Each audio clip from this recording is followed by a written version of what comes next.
Hello, everybody. Welcome to Clockwork Vines, Alstroemeria Alley. We're season 2. Look at all these beautiful, amazing flowers. And we're here to weave a tale in a botanical steampunk setting. And if this is your first time watching, we're using the Call of Cthulhu and basic role playing systems from Chaosium. I've basically taken what I love from both systems, mixed them together, created some original mechanics and dynamics in order to better fit this Victorian AU slash very, very heavy with the floral theme game here. And so, if you, again, are a first time viewer, you may notice one mechanic that we don't use. That's pretty popular in Call of Cthulhu. That is the sanity check. I'm not a mental health professional. I don't have any professional or personal experience with a lot of the elements that that particular mechanic brings to the table. And again, that's also not a story that I'm really trying to tell.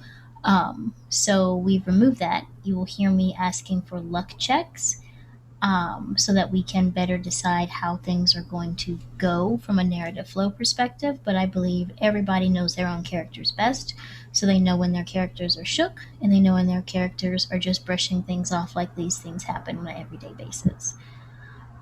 With that said, we also really, really care about your viewing experience. In a second here, Ryan is going to read our disclaimer about the topics that you never have to worry about us brushing against or even bringing up in this particular game. But because we cannot screen for everything that may be a trigger for anyone else, like any personal phobias and so on, I do attempt to add the content warnings into the VODs both on Twitch and on YouTube. The VOD from last week has not been updated, and I do apologize. I had some unforeseen things happen this week that delayed me a little bit, but I will get all of that updated as soon as possible. So, I know everyone's itching to play because we're finally going to give some special attention to a very specific element that has not been focused on before. But before we dive into today's episode, Ryan, do you have something you want to read for us?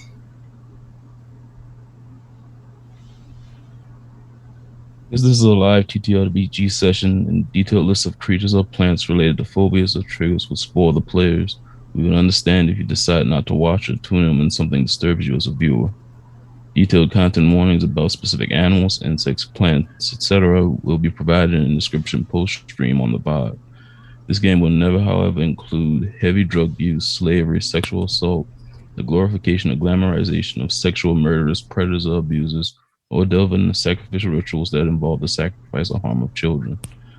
This is a campaign that deals with heavy themes related to various literary themes, including man against nature, man against himself, and man against gods. This is a game that thrives on character development and roleplay with combat and adventure as supporting cast members. All players had maintained communication about their own lines and veils, and safety tools are being used behind the scenes. And with that so soothing and reassuring intro, we will get into tonight's episode of Clockwork Vines. Last we gathered together, attempting to come up with a summary for exactly what happened last episode is a challenge in and of itself. Um, there was French toast, there were homunculi, possibly, there were dandelion bunnies, a table was destroyed. Um, Thrice. I think first it was destroyed, it was cut up, and then it was destroyed again when something embedded into it in a very special constellation format. And then it was destroyed again with acid to make sure that those particular little seeds did not continue to spread. There was some negotiation with the owner of that table as to how it would be paid back. And we got to hear mention of some beloved characters from season one. there was a lot of discussion about what to do, how to do it, when to do it, where to do it, and what needs to be done. Pete went into different various degrees of shock as they got to bask in the presence of such formative femme and mask energy in such a way that Peony Pete managed to spill the beans about where the tea is going to be had this evening. And tea, for those who are new viewers, tea, it was slang in Alstroemeria Alley for an underground fight. Everyone was told that the monarch, the hidden and mysterious head honcho, so to speak, of the alley, had tried to outlaw these underground fights, not because they personally had an issue with fighting, but because of some unsavory characters and activities that started to take place. And if you can hear fire trucks and so on in the background, I'm sorry, I don't know what's happening outside. At least it's not helicopters this time. Woo, Texas. I was trying to Anyways, not mention it, and I was like, "We're being cool, we're being cool," and then you mentioned it. I was like, yeah, "Broke the yeah, seal, damn it!" but it seems to have gone quiet, so hopefully it's just a distant emergency. Um, sorry. Anyways, so as we start today's episode, we wrapped up with epilogues of everyone getting ready. And so I imagine everyone is going to meet outside of the boarding house in preparation to head on to the tea house. Alrighty then. That that seems reasonable. As you all gather outside of the tea house, there is one individual who is missing, and that's Dr. Lindsay. But there was another emergency that happened up at the Abbey. Begonia came, talked about what was about to happen, and Dr. Lindsay had to go attend to some business. But everyone else, scientists, con artists without quotation marks, whatever Desdemona actually is, because nobody actually knows what that is. Boxers. I would say farmhand, but that's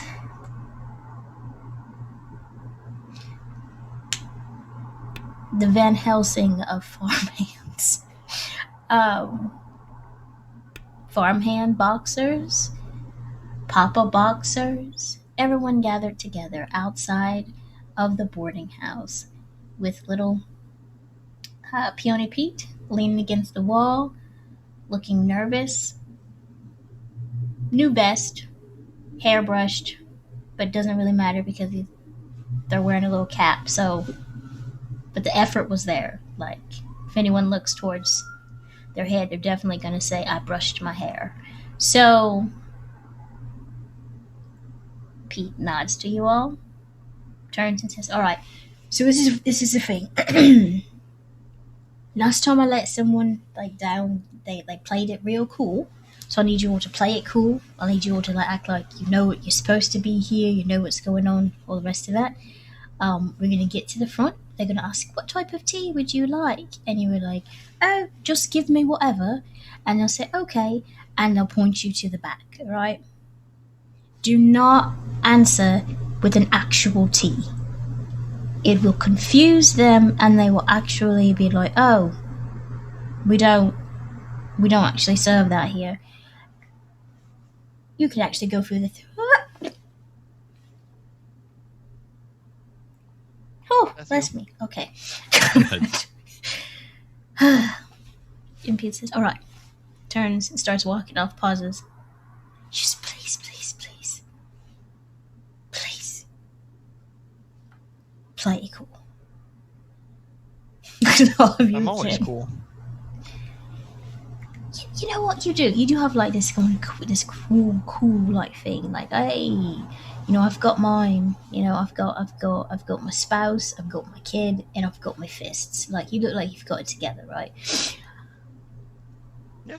I'll whisper to Samuel. This feels really complicated. Is this really complicated, or have I really leaned into less smart, more hot again? Mm, seems pretty simple. What kind of tea would you like? Anything really. Okay, I thought you would just slip up, and when asked, actually, you would say an actual tea. Never mind. Okay, you're just saying. And Peony Pete looks at it. So then when you get in, they're going to be like, all right, you write your name on a tea tag. Like they tie it to like a bag of tea and put it to the side, right? And then people can place bets on that type of tea. So you've got to decide on what you want to be called, you know. Like Wait, like I have to be a type of tea?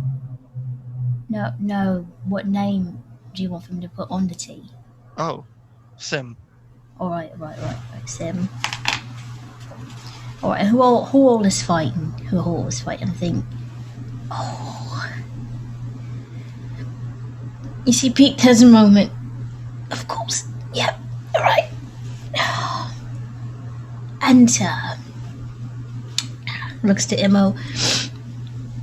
And what kind of name do you want on your tea? Like, what name do you go by when you're boxing? Like, do you've got this cool thing going on, or is it just your name? Well, my name's Emmeline O'Malley, but I don't usually use that name because it's too long. Some people call me O'Malley, but my friends call me Emo. Emo's fine. Emo. I like it. Mo the KO. Get it? Because you knock people out. Was that good? I look at the two who are fighting. That was good, right?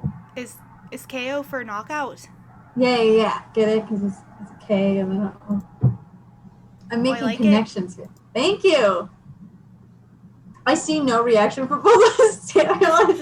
What is it? I go, right. Really, I feel like I'm really helping. Pete looks at you. I like that. Like you need to have something to be able to chant. You know. Exactly. The chanting. Not that I'm not with my dad. I'm rooting for you all the way, Sim. But also, your name is. Well, also, your name isn't as catchy to make like a rhyme thing for. So that's right, and I don't think that we're going to be boxing in the same weight class. No offense to Sim here. Oh, thank goodness. Because if I had to choose, that'd be a lot. I think it's all right. How much do you weigh, Desmond? Just curious about where your weight class would be. Like with Sim, with Emma, or?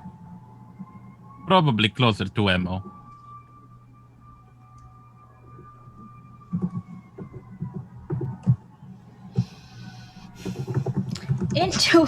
Sorry, we were all distracted because Paul made a really good one. He said Sim for the win. That's very good. But he did it in the chat, so we all were quietly reading that. All right, and Pete looks over to Desdemona. Is there a name that you want to go by, or is it just Desdemona, or do you want to put something else in there? Put down Iron Curtain. Oh, okay. My babushka gave me that nickname. The one window in the house faced the north, so we got the brunt of the wind. When she was cooking, she would make me stand in front of it so it wouldn't put the fire out. Nothing like natural endurance training.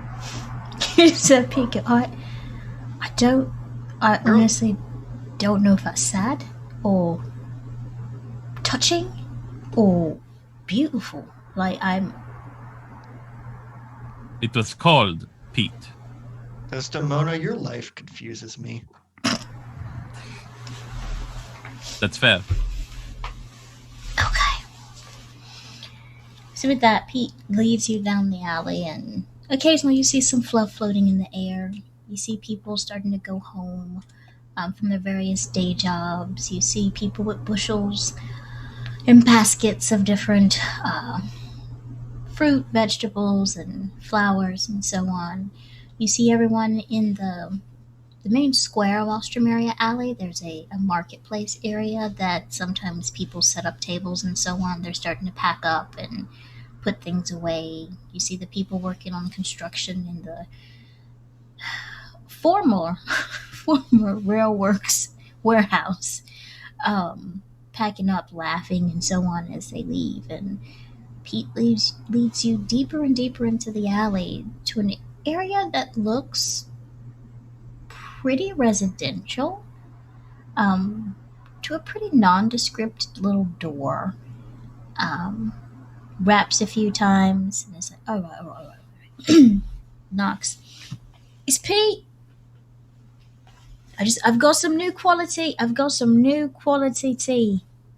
And the door swings open. There's a small individual. They're about 4'11", if that, with a shock of um, fluffy cotton ball like white hair that doesn't match their youthful appearance at all. You would expect someone with this quality of this color hair to be perhaps older, but they look like they may be in their mid-20s. They wear a pair of um, spectacles with no lenses, a suit that is, for this era in history, the best description here would be loud. Their waistcoat is this almost shimmery, satiny like bright pink.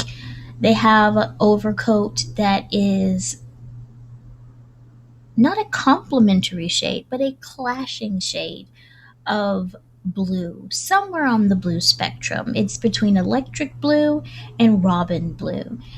And a pair of polka dotted. Somehow they have found someone to embroider these multicolored polka dotted patterns on these corduroy like trousers, and on their feet are a pair of simple working boots. And they look between you all, and then keep looking because there's more than he had actually expected. And this is Pointer, and Pointer just goes, "All right, so you all want some tea? What kind of tea do you want?" Just whatever. Oh, okay. Come on in, and gestures you in, and there's a set of stairs going down, and you can hear the distant shuffle of like a crowd and raised voices, but it's muted because of the distance. Um, Pointer pauses for a moment. Oh, wait. Gets out this velvet rope that's actually supposed to be in front of the stairs, takes time to connect it, like ties it around one side of the staircase and then the other, and then unhooks it. All right. You can go in. Who's next? What kind of tea do you want? Someone like take a second to pause and inhale and just smell the sweat and just big smile and head on in. All right. I'll have whatever you've got. I'm not picky. Oh, I think you'll like what we've got. I think we like what you've got. We've not had someone. We've not had. Oh, what's this? And Pete is just covered. Right, good tea. Head on down. It's been a minute since we've had someone magnificent in this week. Just go down the stairs. Emma looks over her shoulder at Desdemona like, if that's their reaction to me, like, wait until they see Desdemona. and you see them look past you to Desdemona. Oh! This is the best day ever. Okay. Hi. What kind of tea do you want? Whatever you've got. Okay. Takes the time. And behind every person, yes, Pointer could just leave the rope down because obviously everyone's coming in. But he makes sure to reconnect it after every person and then undo it and then put it back and then undo it. looks at the rest of you. I don't judge books by its cover, but maybe we could save some time here. Does anybody here have a preference of tea that's not just whatever? And Pete's just covering their face. Alright, okay, then you can all go. Wait. Looks at the scientists. Looks at Bella. Looks at the scientists. Looks at Bella. Are you here to have tea, or are you here to watch people drink tea? I look at the scientist because I don't know what the answer is. Oh, right. Yeah, we're both here to watch tea. Drink tea. People watch drinking tea. People make tea. One of the two. Oh, okay. Yeah, good for me. All right, come on in. As I'm going through, I want to turn to Osmosis, like elbow him, kind of like jokingly, like, wouldn't it be hilarious if we did go fight, though? Wouldn't that be bananas?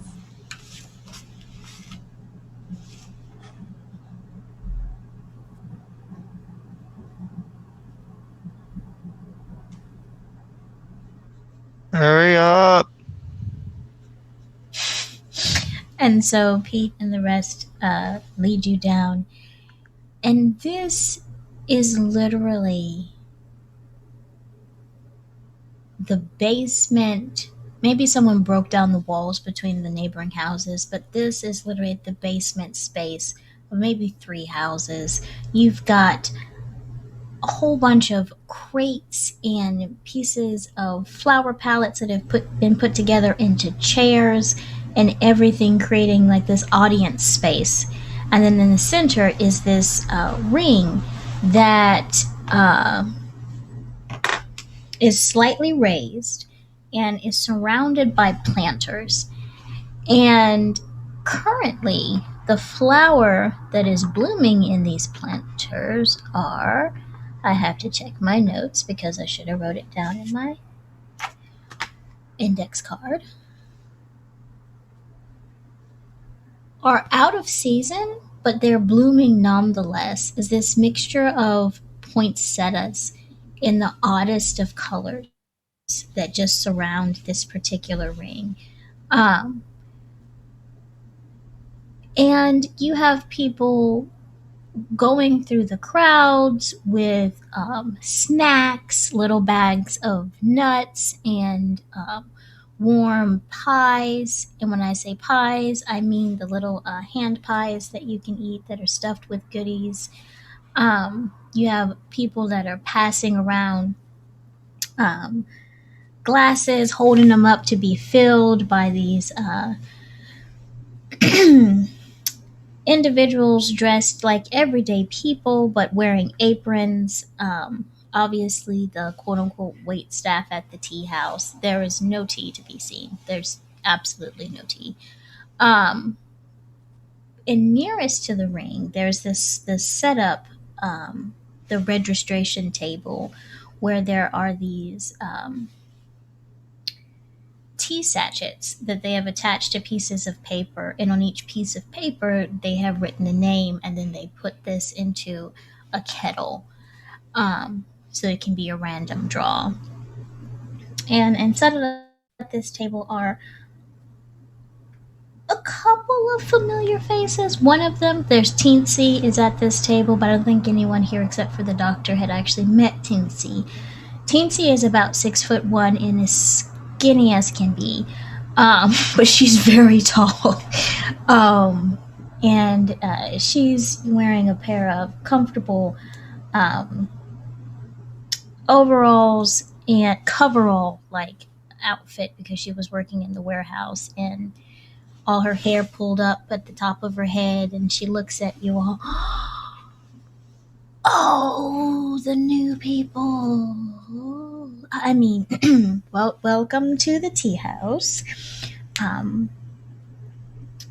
If you're going to fight, please give me your name so that I can. And Pete, just come. We've got three. We've got Sim. We've got Imo, and we've got the Iron Curtain. And you just have Teensy squint at Pete. I don't have time for your shenanigans today. Okay, what were your names? Starts at Mo. No, starts at Sim. Hi, Sim. Nice to meet you. Sim. All right. I'm Emma, and then she like looks at Cassiopeia, the KO. Oh, I like that. I like that. That's catchy. That's going to look good on a sign. For a copper piece, or however much you want to donate, I can give you a piece of chalk and a piece of debris. Not debris. Well, yeah, it's debris. But a piece of debris wide enough to be a sign. And you can make your own personal sign to support your favorites tonight. Oh, I give copper pieces. Like 3 probably for or 3 fighters. Yeah, I'll have one of each for Emma the KO, Sim for the win, and Desdemona. I think she speaks for herself. It's just I think her. she's called the Iron Curtain. The Iron Curtain. Right, yes, sorry. Her name's not Desdemona. Her name's the Iron Curtain. She looks at you and looks over towards Desdemona. Iron Curtain. It is titled. Iron Curtain. 1 word, 2 words. How would you like that written down? 2 words. Iron. Yo. Like the metal iron? Like metal. Oh. Okay. Can you really make curtains out of like? Is that a thing that you can do? Because that'd be really convenient. I mean, it gets super hot if it was hot outside, but at the same time, it would like keep out wind. It was not real curtain. It was a big sheet of metal we put in front of window. Okay, iron curtain. All right, looks to the rest of you. Are you watching? Are you fighting? Are any of you the backups? Just watching. They don't fight. The 3 of us have that covered. Hey, you know the debris and the names on the debris? Or maybe, do you do rounds here? Like round 1, you know? Yeah, it's a typical. Right. Do you have someone who like announces that? Like maybe a really pretty someone? And Tinsy stares at you for a moment, looks down, looks back. Maybe not like a pretty someone. I just normally like say round 1 and then they go. Well, then I can make sure that everyone's paying attention to the right place. Do a little dancey, walk a little around. I think I'm gonna call it like the round person. That makes sense, right? That's gonna catch on, right, everyone? What about Ring Girl? That's better. Ring That Girl. is I Mo. like it. Ring Girl sounds better. I raise her hand to high five Mo. I could be your ring girl. Just like a one-time deal, unless you, of course, love me so much you want me here every night. But we'll see how the 3 of them fight. Maybe we'll be here more often. Who knows? Okay, I'll like tell you when to get up and do what you need to do and everything, but you have to make your own signs because we didn't have those done. Okay. I'll like walk over to Sim and be like, "Don't worry, Marty trimmed my dress so I won't trip over it this time." That's good. Yeah, he's so courteous and considerate. He really is. He's the best. We love him. Yeah. And remember, Marty also packed snacks and so gave it to you in a basket. Yes, I pulled the snacks. Here's the snacks. Oh, also, don't die. That's it. You're muted, babe. Well, I know that. Oh, apple slices, my favorite.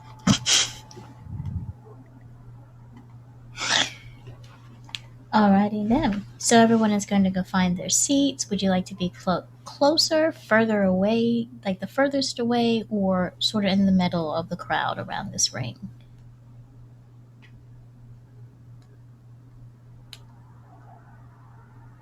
Sit in the front. You gotta be by the ring so you can do your Yeah, I'm gonna do a little dancey dance. Hey, Asmodeus, Samuel, you want to sit in the front?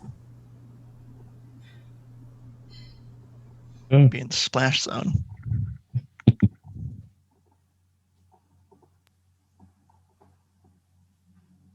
You all wouldn't leave me unsupervised, right? Right? Be my escorts. Come on, sit with me. It'll be cute. Yeah, that might be dangerous. So. All right, well, there. Osmosis. I just need a good spot so I can sit down and do some research while people are enjoying their tea. You might want to sit behind someone then, because you don't want to get blood on your book. No, yeah, so I'm probably thinking towards the back. Okay, cool. You're gonna read in a fighting area. Choice. Let me ask Asmodeus something. Mm-hmm. At what point did Asmodeus realize that they were at the fighting rink? Like between studying and looking up? Like, did he have a look up moment, or? Probably when we were being let in. It's like, okay. Oh, okay, we're here. I had a feeling. I was like, I wonder if Asmodeus even was like just following along. I'm just following. Oh, okay, here we are. So Asmodeus, you're able to get a nice seated area on a couple of on a plank between two crates, and it's very sturdy. There's like a semi chair beside you that you could probably put something on if you're trying to get a study space. People do sort of give you your room because it's nobody else is trying to study in the middle of this tea house, but they kind of see a book and see someone who looks like they know what to do with that, and give you a good amount of space. It's not a crowded area, but there are quite a few people here. There are a couple of people that stand in front of what would be the exits, but less in a we're keeping people from going out way, and more of a we're keeping a lookout sort of way. And Teensy continues to sign in a couple of people and tells the fighters where they need to go. And we're going to do a split of the party a little bit here. Give each group a certain amount of time, but just to get everyone in the right mindset about what's about to happen. The fighters are led into a small area that looks like it may have been an oversized pantry at one time. There are various other fighters here of a variety of different genders and sizes. People are helping some people put hand wraps on. Other people are sitting in various corners, either praying or stretching or doing their pre-fight work. And Pete leads you in with a cocky swagger. Give me 1 second. Someone is tapping at my door. Just 1 second. Sam is going to be just goes in and stretches around a little bit. Is going to like pull a jump rope out of a bag and start doing that to warm up.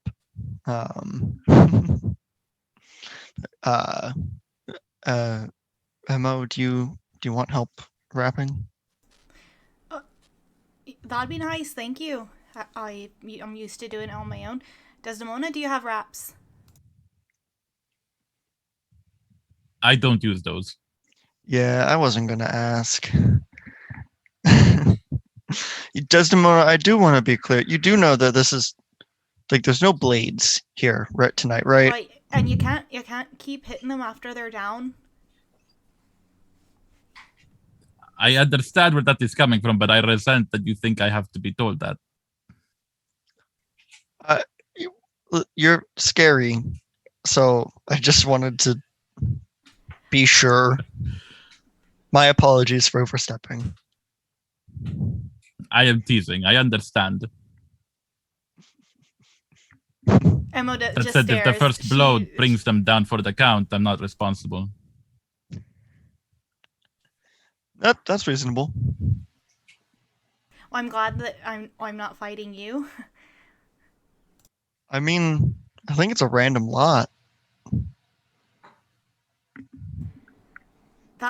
That's not a very smart arrangement.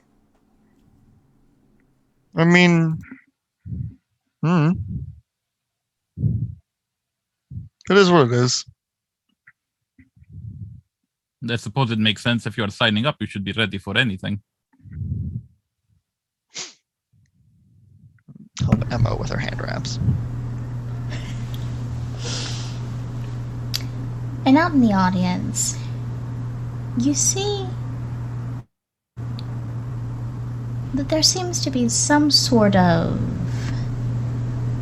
covert betting system going on. And you do remember that Pete had been concerned about how the monarch wasn't a big fan of this because, again, there are certain understood standards in the alley. There are certain things that everyone expects, but there are some faces and so on, and just how they're dressed, you can tell they're not alley natives, and it's not frequent to see a lot of non-alley natives, especially after dark, still in the alley. You have people that are dressed a little too finely for this area, sitting with a fan or with a notebook or a top hat and watching the ongoing events and so on.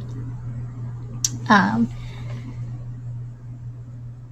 one gentleman in particular occasionally gestures towards the table where people were taking actual bets and makes a small hand gesture, and then the person at that table nods and writes something else down. So there seems to be the official betting where you can put money on a particular fighter, and then the non-official betting that is going on throughout the crowd. Can Emma put a bet on Desdemona's fight? Yes, you may put a bet in on Desdemona's favor. And as you were sitting there, you see the first couple of fighters go into the ring, and that's background noise, like it would be in the background. But Cassiopeia's first day as ring girl begins as Teensy just looks at Cassiopeia and says, okay, this is...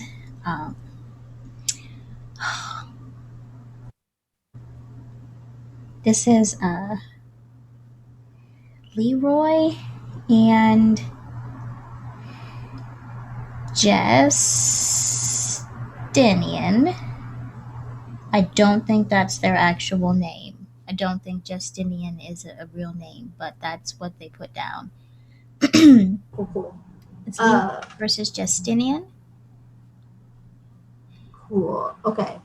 Justinian and who again? Leroy. Leroy. Cool. Let's do this. I get the sign. I write it so fast, and then I'm up. All right. And so all you need to do, and you've got to move very quickly. Okay. Mm-hmm. You get in the ring. Mm-hmm. You're going to be on the other side. Mm-hmm. You're going to announce the fight.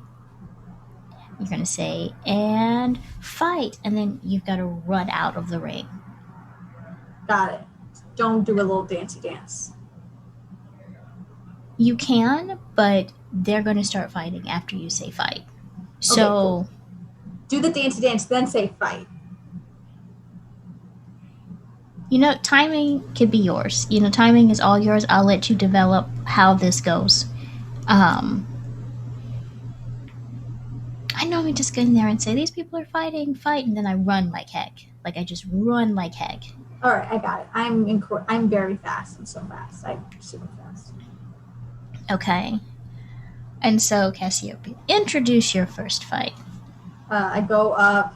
I like climbing because I'm not really. Is there like the whole thing where there's like a little bit of rope around the thing, or is it just open?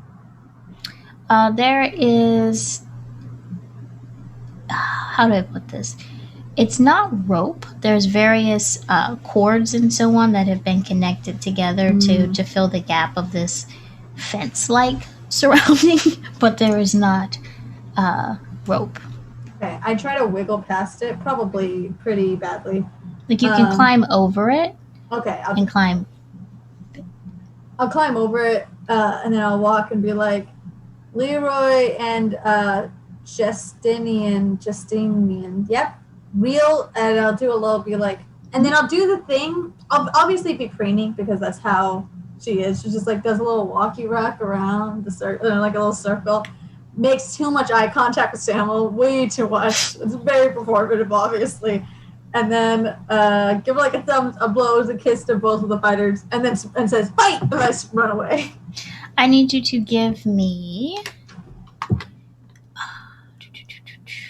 Oh no, there's an actual roll involved. Yes, there's an actual roll involved. Roll to run. Yes, and I'm pulling up your sheet. I think my agility is good. Yeah. That's why I knew that my running, I'm fast. I'm a fast runner. Please give me an agility check. Okay. That's 87. Oh no, my agility's 80. Oh no, Billy. Oh no. You take off running, and when Teensy warned you that as soon as you say fight, they're going to say fight, you get an idea of why you have to move so quickly. You do not get hit, but something on your dress rips on the way of you trying to get up and out of that ring before they begin fighting. Marty's gonna kill me. Marty's gonna kill me. And so we'll let the fight fade to the background, and you hear the crowd going wild. Apparently, you know what? No, because I want to put some more rolls in this so everyone feels like they have used their dice. Everyone who was in the crowd, give me a listen roll. Not the fighters backstage.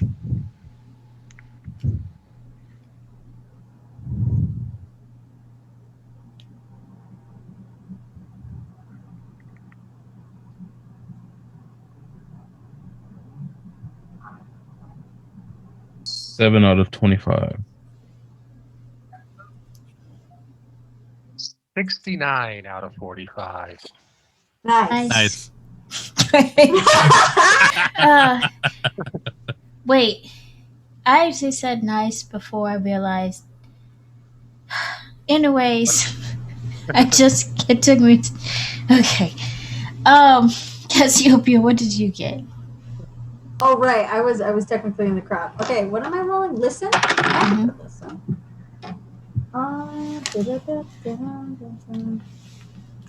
Hey, when I roll a 0 on this one, what does that connotate? On A 100? On the Rowan, what does the 0 on this one? What did you roll on the other one? 10. So you got a total of 10. Yes, just 10. Dope as hell. Okay, I got 10 out of 65. Okay. So Samuel and Cassiopeia hear the whispers in the crowd. And it's only because you all rolled so well that I'm going to give this to you. It is obvious that Leroy is physically and skill-wise the front runner in this particular fight. But there are these soft whispers for everyone going through the audience about how they put their money on Justinian. Justinian has this. And it seems very odd in comparisons to what you're actually seeing if you are paying attention to the ring. I'm going to guess Asmodeus doesn't really notice because he's not really caring at this point. And we'll go back to the fighting ring. And you have... we're going to introduce a new NPC. excited about. You see a woman. She stands at about a healthy 5'10". Um, she has this thick, fluffy red hair, very similar to begonia. Um, that is braided back into the singular braid. Um, she seems to not really care about societal norms. So she's wearing like the waistcoat, and she has a shirt on underneath it, but the sleeves have been removed for ease of moving her arms. She is like that Lara Croft type fit. Things aren't bulging, but she is toned, and you can tell she's has gained her shape from actual manual labor or athletic activity. And she's got these steely gray eyes. Um, her skin may almost be mistaken as just she has a good tan, but it is too even um, for it to not be that a peak of melanin coming through in her color. As she leans against a wall and just rolls her eyes as she hears the fight that's been announced, and she gestures towards the only three fighters she doesn't recognize um, with the hand as she gestures towards Sim, Desdemona, and Emo, and she's like, "Ah, so I see you have joined us, new people. Where are you from? The alley, or did you also get sent here in order to take the money of those who don't know what's going on?" I'm from a Well, farm. I'm not originally from the alley, but I'm here now. Sim Valentine. Nice to meet you. Ah, they call me Heather. Heather. Hey, Mm. hi. Well, I'm friends with Pete. I'm from a city, different city, um, but now I'm here because I had some friends who lived here, and so I moved into the alley with my husband and my son, and I met Pete, and Pete said, "Oh no, Pete's cool. I like Pete," and they were like, "Well, you should come get some tea," and so here I am now. Hmm. Looks between Desdemona and Emo. I'm from a farm. Just moved to the alley. I live with the doctor. Ah, the good doctor. I have not seen him here before, but it's probably for the best. Well, looks to Desdemona. And you? From the Great North. I'm security now for the railroad. Oh, goodness, because someone needed to help that poor girl. She's just running around. It's like when you have like an overexcited chicken. She's just running around and looks so worried. Like, oh, where is the seeds? Where is the seeds? The seeds are right in front of you, girl. Just look down and peck. It's like the presence of everything of abundance is making her so stressed. So thank you. Someone needs to watch her back. Ah, so this means you plan on living here in the alley. Yeah. More or less. I like it here, and the doctor is teaching me some things. All my friends live here. Then you need to be careful because this is not about skill. This is about who wants to live the richest. Oh, well, I don't. I mean, the money's nice because it'll help me buy more school books for my son. But no, I don't have to. No, I'm here because it's fun and I like doing it. And also maybe I'll meet the monarch because I need to I need to talk to them. Ah, so this is a stealth mission. This is not because you are made to come here and have some tea, but lose the fight because you know they don't want you to win. This is because you are attempting to get an invitation to see the monarch. Yes. I feel like you took my very simple thing and made it complicated, and now I'm confused about my own plan. Yes, I have been coming for the last few days. If you win, you get an invitation to come back. You don't even have to sign up, and the amount of weight that they put in your betting pool goes up. But I could care less about the money. There is something not right. There are too many outsiders. And it's not a prejudicial thing. Because if you don't live here and you want to come see how good we have it here, I'm not going to be like, oh, you can't come see. But there are some people with too much money who are calling the shots. So I will give you some clues. Okay?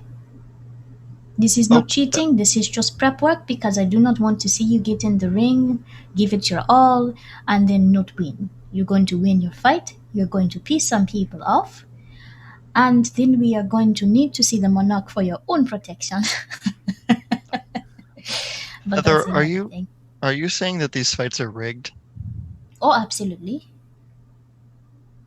That's a shame. But most of the people who live here do not know.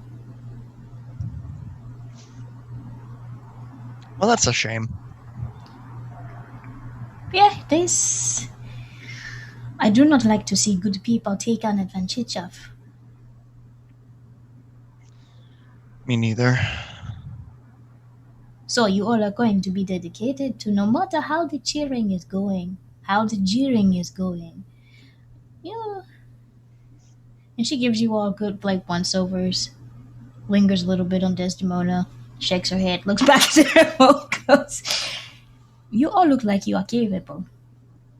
Oh yes, don't be mistaken. Just because I'm not here for the money doesn't mean I'm not good at this. No, they will try I've to been make fighting you for lose. a long time. I can tell. Okay.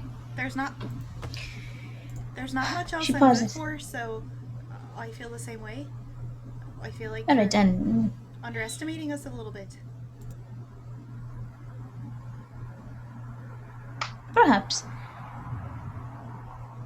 But I chose to talk to you because I saw something, a spark. And also because the monarch has stopped taking my calls, even though I have warned her, but she said, keep a lookout, keep a lookout, keep a lookout. These fights are not even supposed to happen anymore, but this is what happens when you make something look exciting to people and don't tell them they're being taken advantage of. Very well. On the way to the ring, there will be someone who is going to give you either a thumbs up or a thumbs down. You're supposed to understand if they say thumbs down, it means you are supposed to lose the fight. Now, because you are all newcomers and no one knows who are your names, they're going to probably tell you all thumbs down. Ignore it. Fight to win. After I win, is there anything that says I can't then track down everyone who gave me thumbs down and take those thumbs home? I like the way that you think. I personally enjoy collector items, but what I will say is that after this time, if you have any friends that are here, it is probably best that you gather them after your fights are complete and make your way out of here. I will meet you outside in the alley, outside of the building, where there is no jurisdiction of the Mokide and Pierre who are pouring all of this money, okay? Why are you telling us this?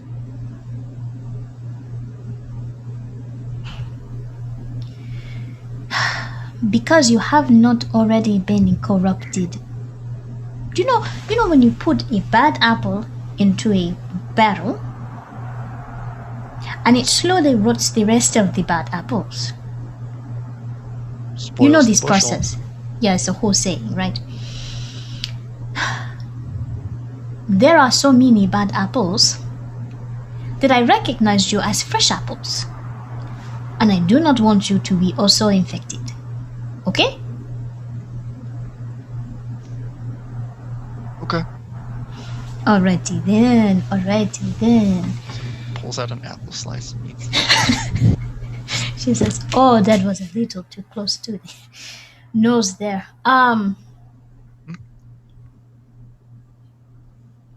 She pauses, looks over her shoulder, looks back to you all. I'm probably going to have to fight one of you, and I am looking forward to it. But I will tell you this: if the other person is cheating, I have your back if you choose to. Even the odds. Okay? I appreciate the thought, but I don't. No, I don't do that. Emo, not understanding what this person means, but seeing that Sim has turned it down, just goes, no thanks. I too appreciate it. If I catch anyone cheating in a fight against me, I will ensure they never set foot in ring again. By taking their foot. Maybe. I don't have enough room left under the floorboards. I may just break them over my knee. And Heather just says,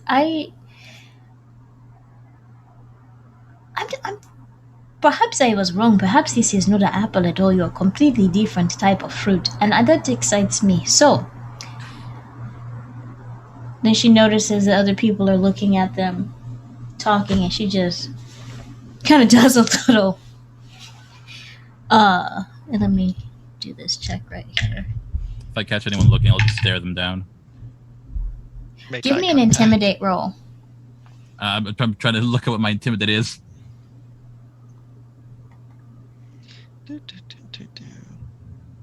Is that one in like the big list or the little list? Little list. I mean, big list. Oof, okay. I never look at that one. Where is intimidate?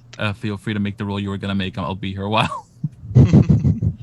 Intimidate is located on the sheet. I do love, can I just say, I do love this is happening and us in the background. We got like Asmodeus studying, me just flaunting, Sam was just trying to chill. Like, we have no idea. We're just sitting in ignorance over here. I genuinely do not see it in mine. What's intimidation? It might be one of those that you have to like choose to put things into. It might be, and if that is the case, base 0. Yeah, if that's the case, then I will let you do persuade. But I honestly thought, or actually, for you, I'd let you do a size roll, a build roll, just for giggles. Perfect. That's a 7. All right, so, and Heather rolled pretty good on their intimidate skill. So as the people are looking over towards you, you in combination with Heather's sort of what? The people that were staring quickly look away. I wasn't looking at anything. I was just. And we'll cut back to the ring. By now, Cassiope, you have done about 3 fights, and because of your agility score, I'm going to go ahead and round up and say, after learning your lesson the first time, there are no more close calls. You know how to jump in and jump out, and this is a lot of acrobatic work. You're getting all your cardio work in. Sam, you do notice, though, the people who look like they should be winning are somehow losing. And there was one instance where there was a fight where the person who looked like they should have won, they did win. And chaos brought in. Everybody was booing and jeering as if that wasn't supposed to happen. It's an odd dynamic where all the people dressed fancily occasionally collect a small pouch of winnings and put it to the side and just look haughtily upon the fight as it continues. And then they call a familiar name.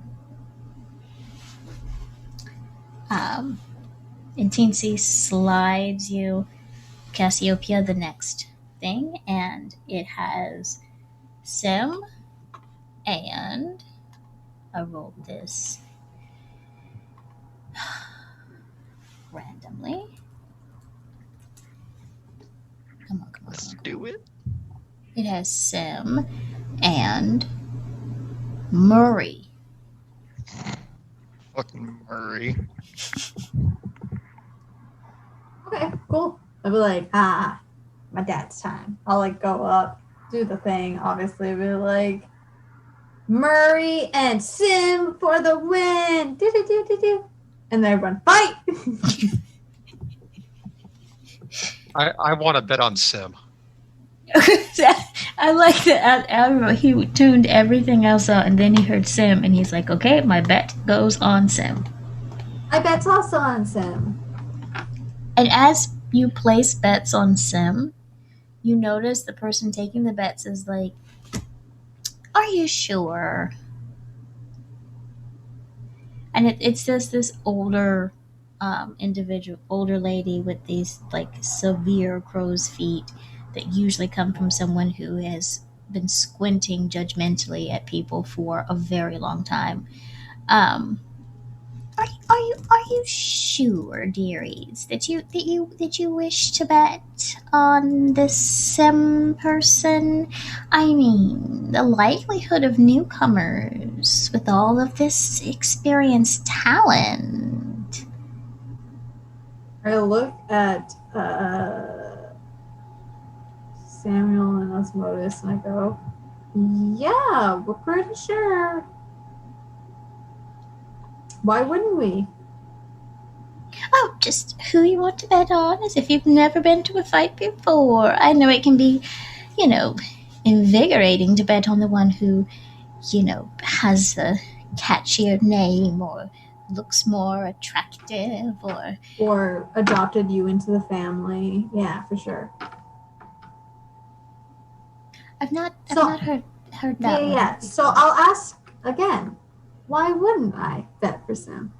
Oh, yeah, no reason. I'll go ahead and put it down here. Equal, half, or double. Osmotus, what does that mean? I don't want to ask her because I think she's a butthead. Just go doubling at this. I forget exactly. It's the payouts. I'll just do whatever you do, so I'll follow you. Let's see. Since it's Sim and we'll go double. Yeah, double. What he said.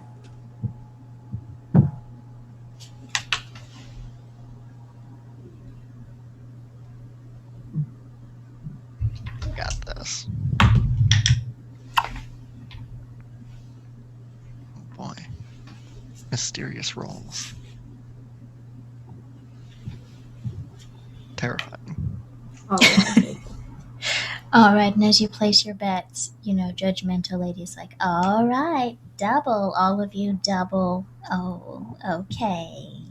okay. Great. Good talking to you. Mm-hmm. I'm gonna walk over to Asimo's, like, pull him aside, and be like, okay, that was weird though, right? That was weird. Yeah, she seemed a little weird. Like something's up. Yeah, this is just like a normal fair fight, right? Samuel will whisper plainly to them. They're fixing the fights. What? No, they're not. Are they? A lot of people about to lose their money right now. They're fixing the fights?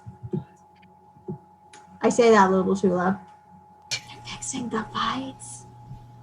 Did you Yes. say it too loud the first time? I definitely did. Okay, give me a luck check, please. Always. Listen, I have to stay true to her character. 32 out of what's my luck? 55. Okay. it's there's so much being said and going on right now that it doesn't quite catch people's attention in a way that would, concern people and make them look your way. You had a couple of rolls of the eyes and a shake of the head, but outside of that, that looks fine. And Sim, you on the way to the ring, true to Heather's prediction, there is a random hand that seems to poke out of the crowd, and it uh, puts a thumbs down and then withdraws back into wherever it came from on your way to the ring. And move on. And inside of the ring, you see. Now, I'm going to, for full transparency here, I created these NPCs and did a random pool.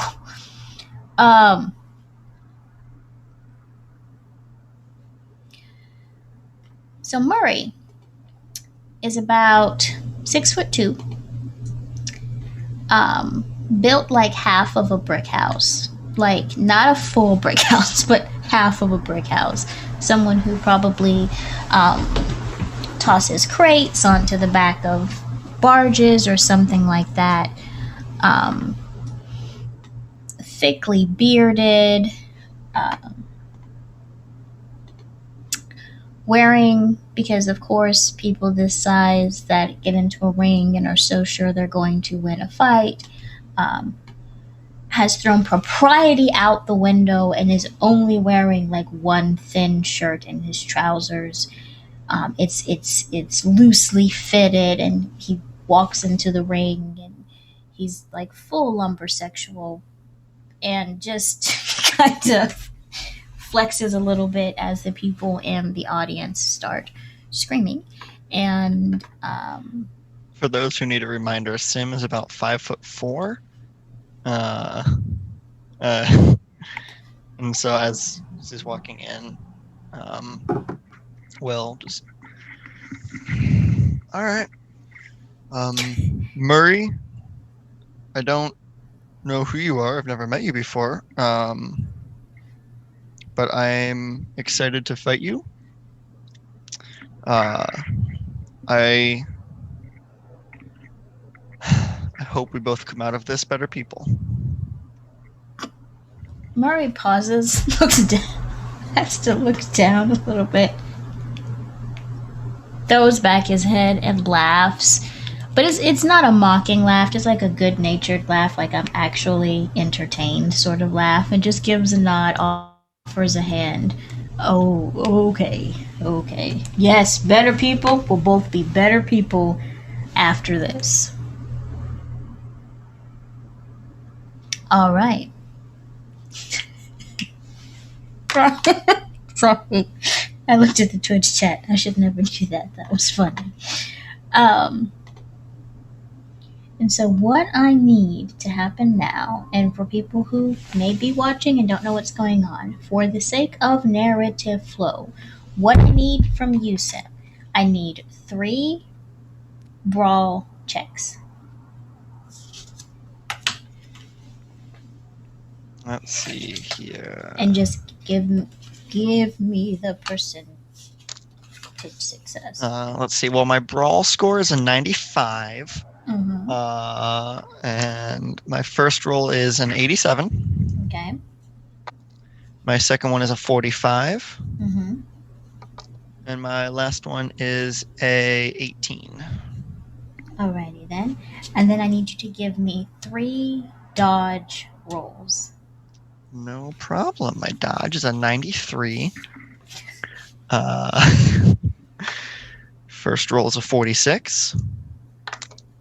First is a 62. And the other one is a 20. Alrighty then. I'm good at what I do. Get these 3 rolls here. Okay, that's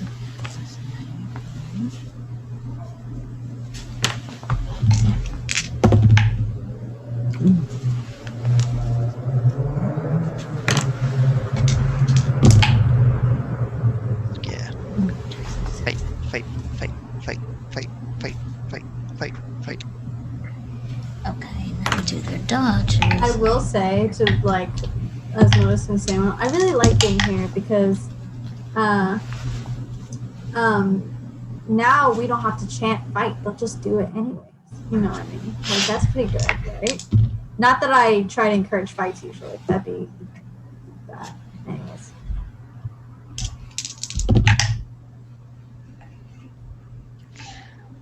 Oh, excuse me. I'm not worried about Murray. Murray's a chump. Mm-hmm. Okay. For anybody who's never wrote Call of Cthulhu or RuneQuest or basic role playing before, again, here's a quick thing. Unlike some systems where you roll and if you hit a certain number, you have succeeded, there is attack, dodge, attack, dodge, attack, dodge, or attack, parry, attack, parry, attack, parry.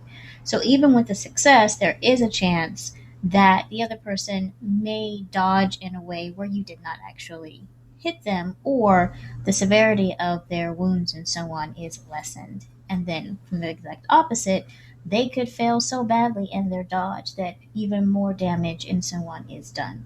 So what we are doing, and I don't have to explain this, but I feel like it is fun too, is I am pre-rolling for the 2 rounds that each player will have with their attacks and their dodges, so that we can role play out the results as opposed to doing each individual roll at its own time. So I'm doing a lot of math right here, and please be patient with me as I go back and forth. And resistance tables and all this fun stuff. So You're good. Will it change anything if I say that Sim's normal tactic for starting a fight is to stand there and let them punch him? Mm-hmm. Just to see what he's up against. So I'm gonna give him a free punch. Oh, okay. Because it's just how he starts fights. He wants to see how much it's gonna hurt. Sim can continue to tank these punches, or if he has to focus on dodging as well as hitting. Okay, so the first swing from Murray goes wide. Maybe because Murray was expecting to go low, or expecting to not really have to put that much effort into it. But the first hit goes wide, and the crowd, because you've made it a little bit exciting, but no one is quite expecting what is coming next.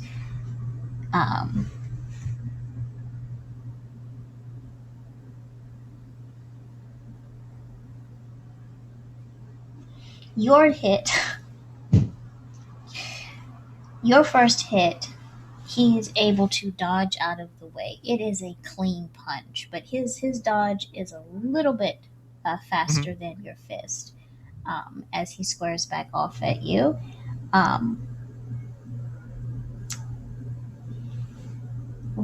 I'll first hit goes wide. Sim will look, all right, and drop into a stance and just a quick jab out, just the face to try and hit him, but fortunately, no. Alrighty then. So,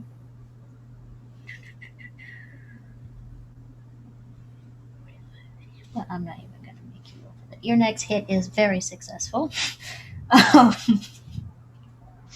Hits him, Fantastic. but you see as this first round goes, I need you to take 1 point of damage. All right. By the end of your first round. You have scored 3 punches, and Murray has managed to land 2 before we go into the next round. Give me 3 more rolls. All right. Of each. For the attacks, that is a 33, a 76, and a 46. For the dodges, that is a 49, an 85, and a 44. Okay. Over the course of the last round, between going for the hits, Sim is not super focusing on dodging for this fight, because Murray hits Sim and it's it's not as bad as it looked like it could have been. So he goes, oh, okay. And we'll drop the hands a bit from protecting his face to down here so that he has more range for where to go with a punch. And when he can, we'll lean his face down to sort of absorb a punch on the side when he can, and just come in with an uppercut, or just sort of like back up a second, come in, a couple hits to the stomach. That's the style Sim's going with today. Is fuck it, this dude can hit me. That's fine. This guy cannot take it. Wait a minute. So that's a hit. I'll throw a punch, and I'll sort of bring my hands up and knock it to the side, and then come up and hit him under the chin with both hands. He's got a... Yep, that's a hit. Miss. Alright, you managed to land another 2 where it hurts. Because this next round you land another 2 hits where it hurts. You also take another 2 hits, so take 1 more point of damage. But by the end of this fight, it is clear to see that Sim has more than the upper hand, and that the audience starts to get a little quiet. Like, people are like, wait a minute. Please give me just a 1d100 roll. That is a 62. I imagine those last 2 hits were Sim sort of like takes a punch to the gut, and just tightens his stomach, and does just, while Murray's hands are down, just reverse hit right to the face, and while he's stunned, just a hook right across his chin. And you see Murray stumble back a few feet and shake his head a couple of times. Like his vision has been impacted in some way. And in this one, it's the amount of time it takes for the person to come back to the fight. And he stays over to the edge long enough for someone to call it, and they point to Sim as the winner, and the boos erupt like crazy, but the boos are almost too uniform to be random. And there are quite a few cheers from, like, it looks like everyday people that just came and saw the film. Like, that was a good fight. And with that said, you have a couple of people come in with a towel, a little cup of water and stuff. Cassiopeia, Sam, and Asmodeus. I rolled this ahead of time.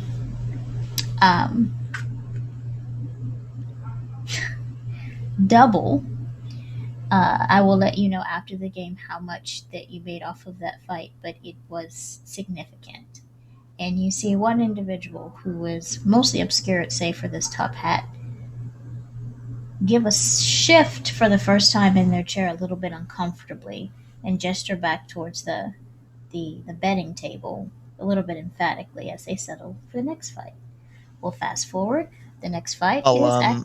Before that, I'll pick up my tie and I'll head over to Murray and put my hand out. Murray looks at you a little bit uncomfortably, looks down at your hand, looks at you again, just shakes his head a little bit and gives it a little shake and says, "You don't. I'll see you again," and then just turns and walks off. I'll head back.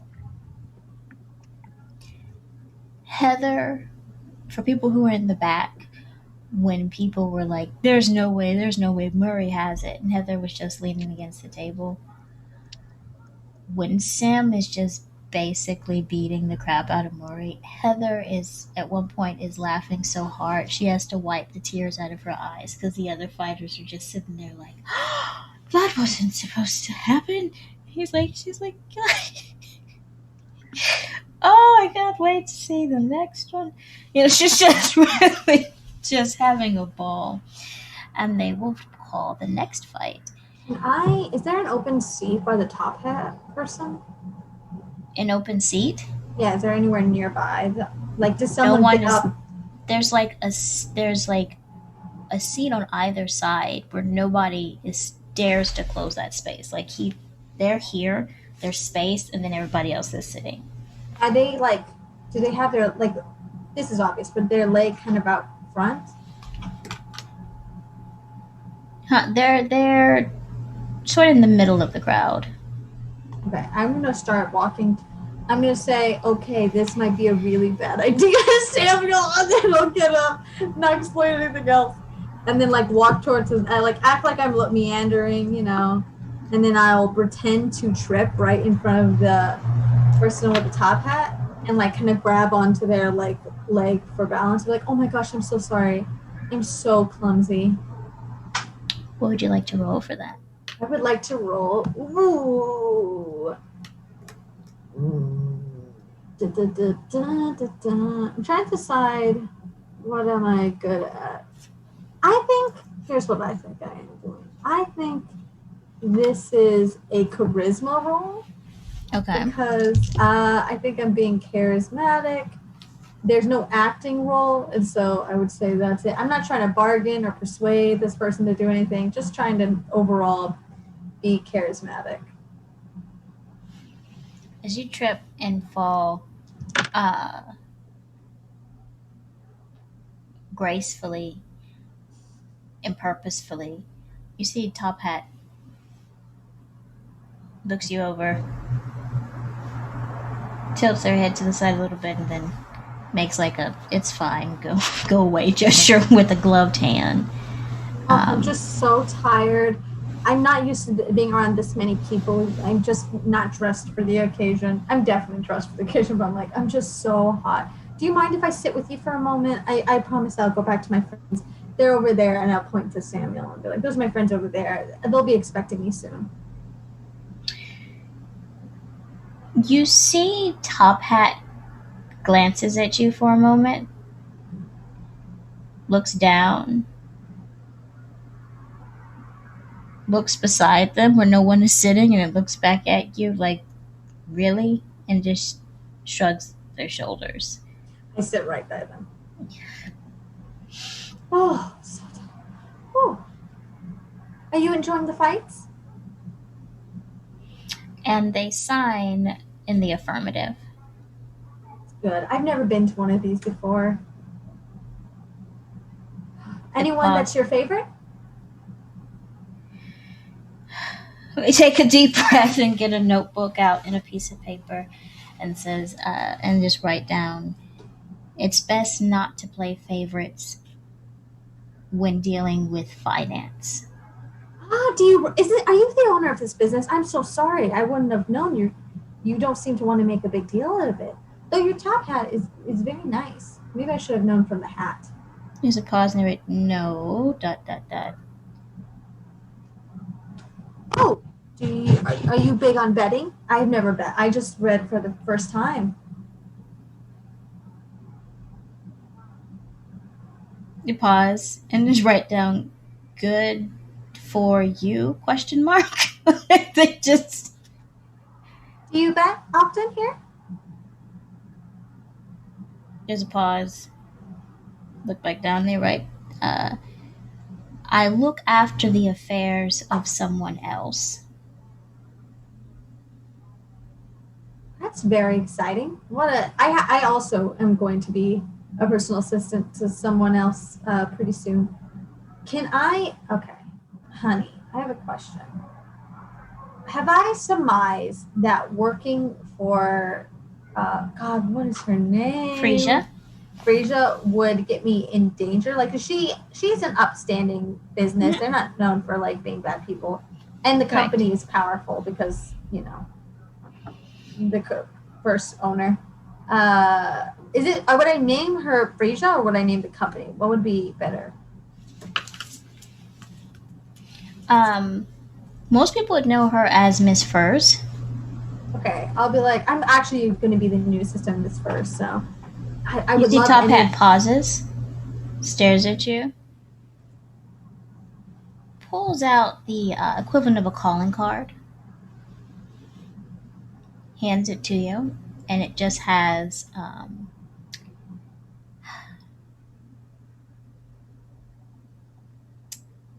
the Greek letter. As a Greek letter on it, and I'll tell you what that Greek letter is once you find someone that speaks Greek.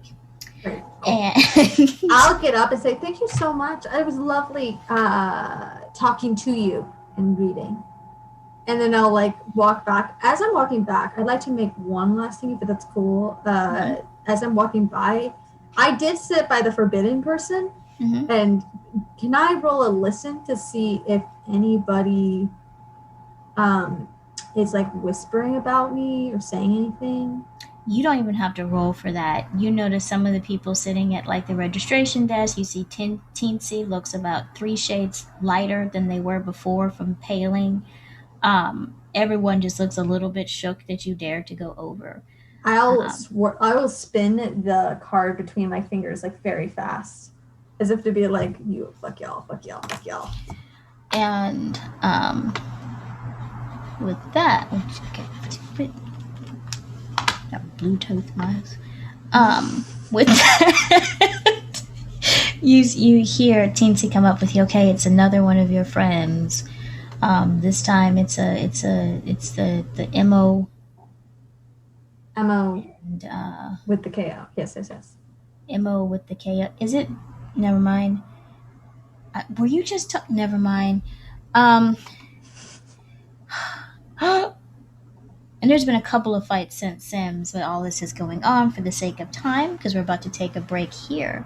But gives you the next lineup, and it is Mo versus Heather.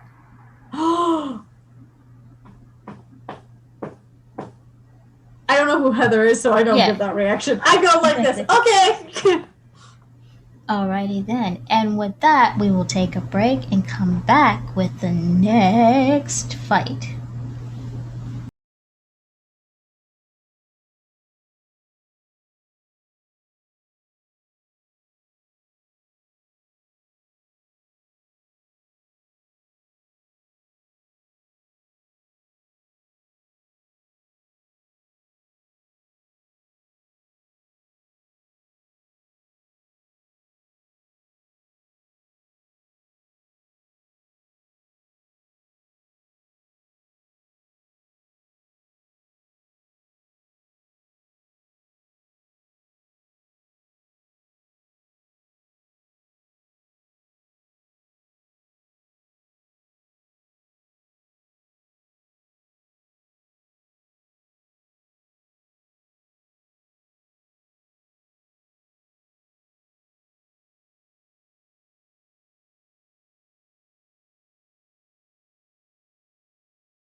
Hello, everybody. We're back.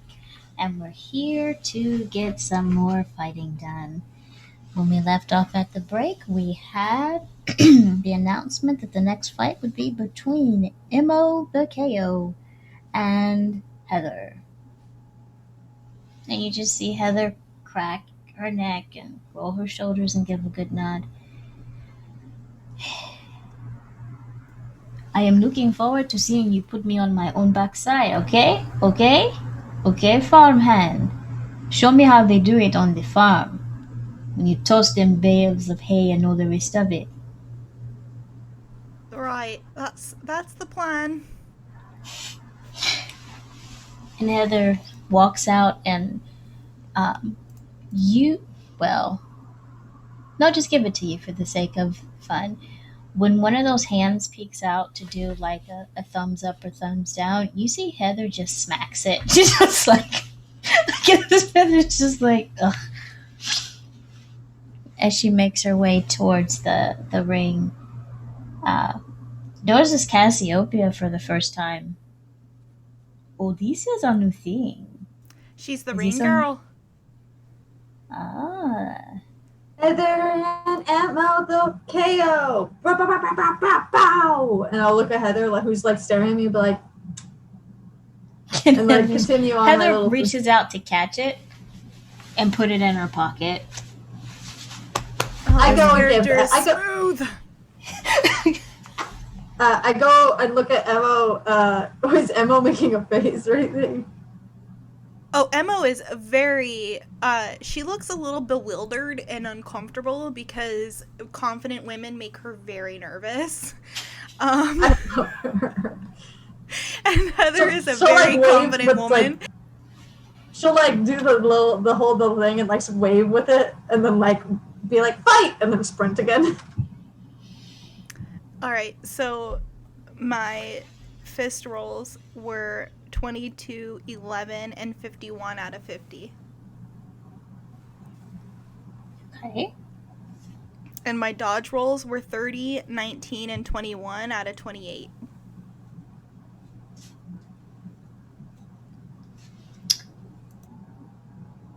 Okay.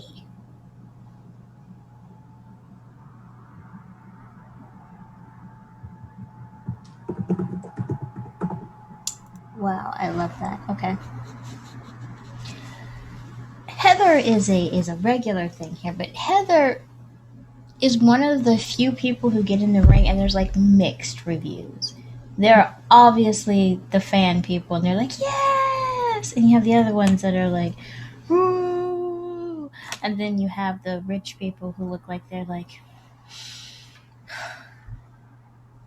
Now, did anyone bet on Mo?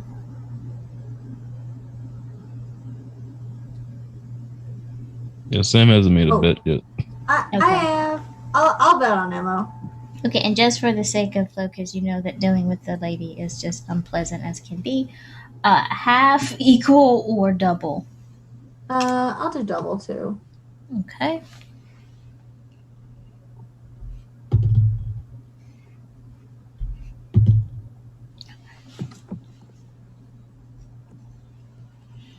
All right.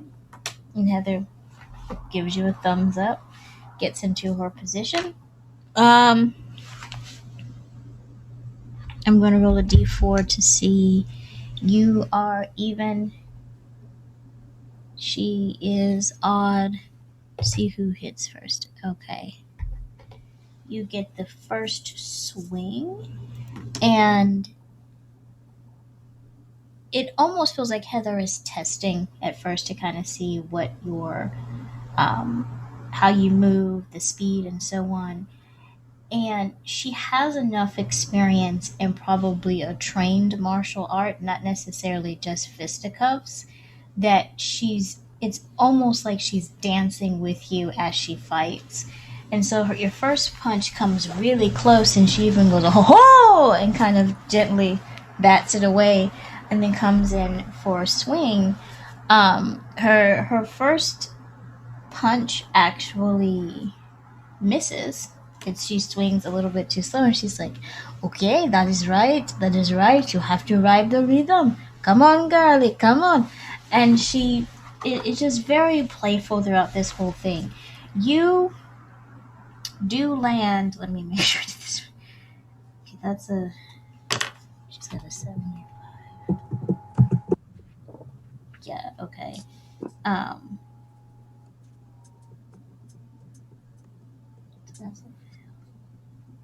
You manage to land one solid punch. The rest come close, but she's able to kind of bat them out of the way as she continues to dodge and so on. But you do get one solid punch into this particular thing. She doesn't land any punches.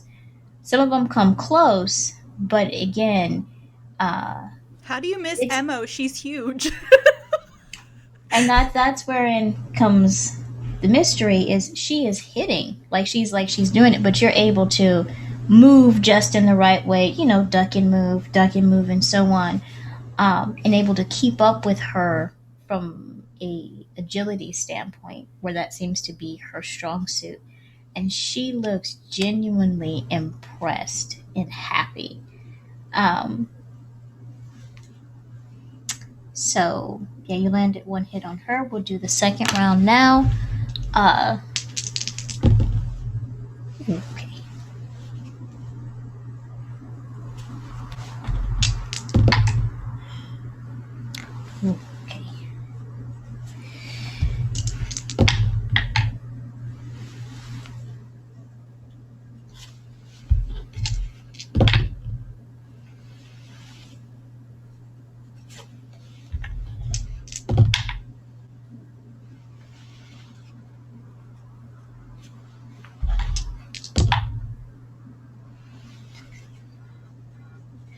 All right. And you all that are watching, and if you have finished your fight, you can also still watch it as well. This looks like the least depressing or sad or kind of thing, because Heather is just cheesing like throughout most of it, except when actually focusing on getting punches in, because you don't smile while you were fighting or you get your teeth broken. So she's just feeling things out here. What were your 3 fists? Okay. 64, 47, and 20 out of 50. Okay. And your dodge? 22, 76, and 29 out of 28. Oh, you had a 28. For some reason, I thought you had a 30. So you did get hit once by in that previous round. That was my bad. You said 22. A what? 22, 76, and 29 out of 28. So it's only 1, 6, 2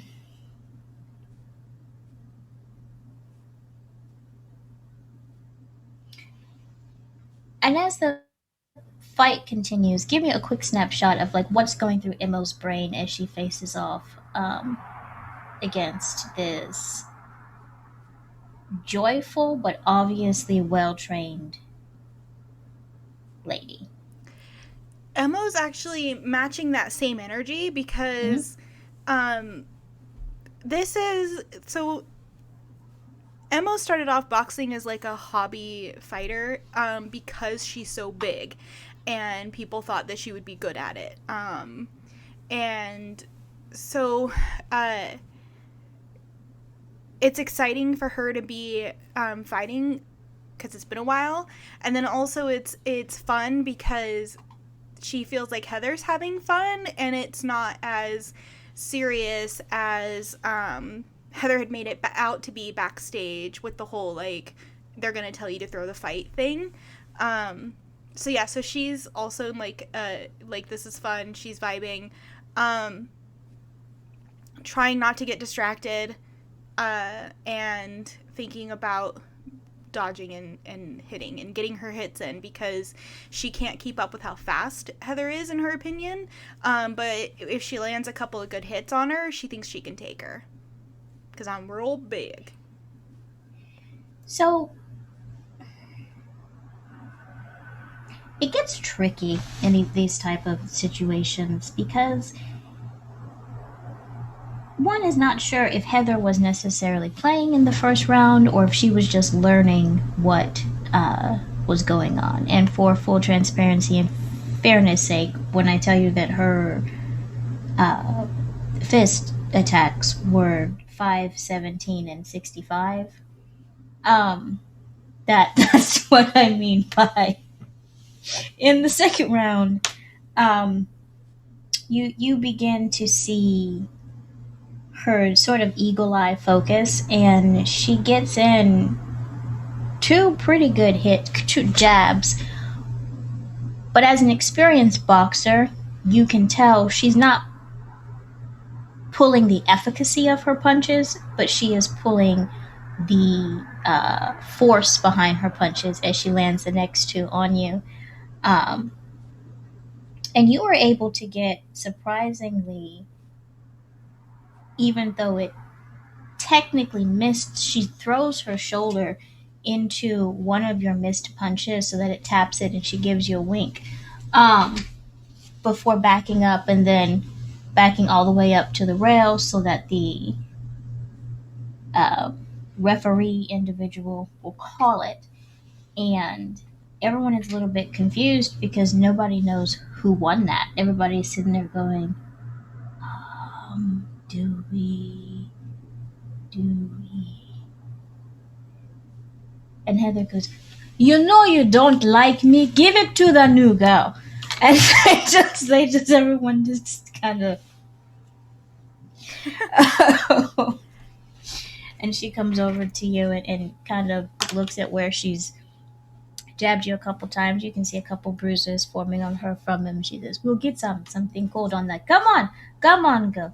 And she actually walks you out of the ring in a way that most people don't walk out of the ring. And Top Hat just shifts uncomfortably.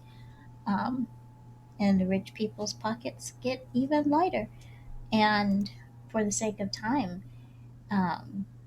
you notice there's an uneasiness in the crowd.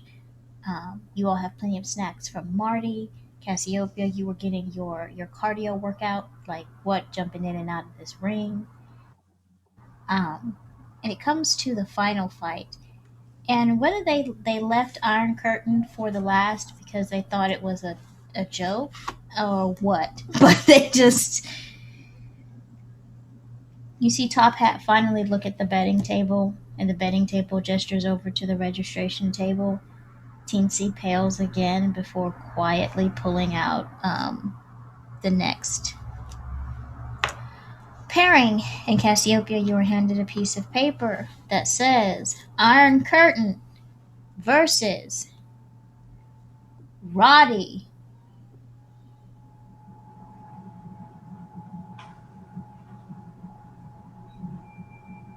Roddy? Like Rowdy Rod Piper? I will go in and be like, Roddy and the Iron Curtain, and I'll do a little dance as usual. Then I'll, fine. I won't blow kisses because it's just about it, and I don't really care about this other person, so I'm just gonna do my little dance and then leave.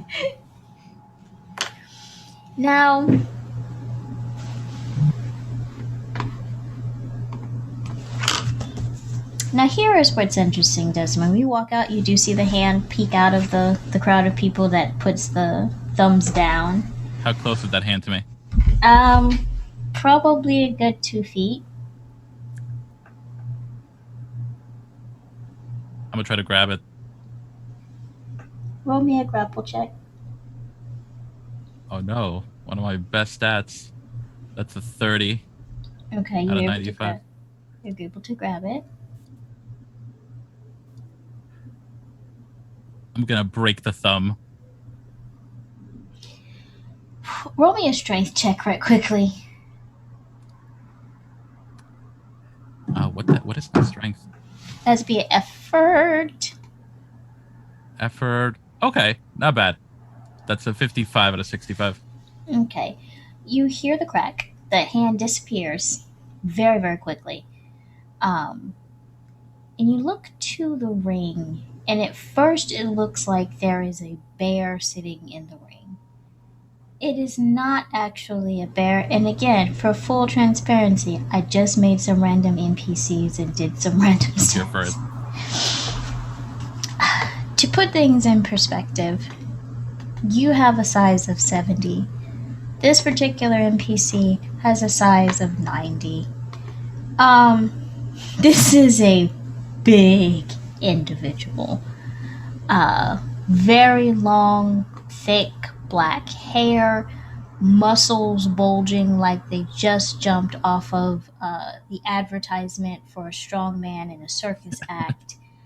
Um, Pants ridiculously too tight, not because it's necessary, but also because they just think it makes their thighs look bigger. Who knows? Or they may have just had one pair of pants and grew too big for them. No one will ever know what the reason is they wear their pants this tightly. And Rodney just leans against the railing around the ring as you approach. And you've probably seen people like Rodney where you grew up. Like, some people may have been like, oh, he's huge, but like, this looks like somebody that like works in town and has a farm somewhere about an hour away from your own. Looks just like Laser Wolf, the butcher. Yeah, or the butcher's son. Who knows? As he sits there, grunts a hello, and looks to Cassiopeia to start the fight. Oh yeah, fight. Sorry, I run. All right. Give me 3 fist rolls, please.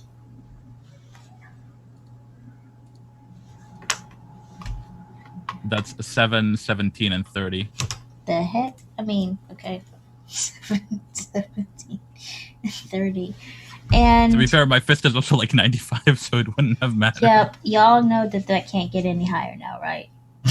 Yes. For other people. Yeah, that's what I was told. Ooh. Rigged. Ooh.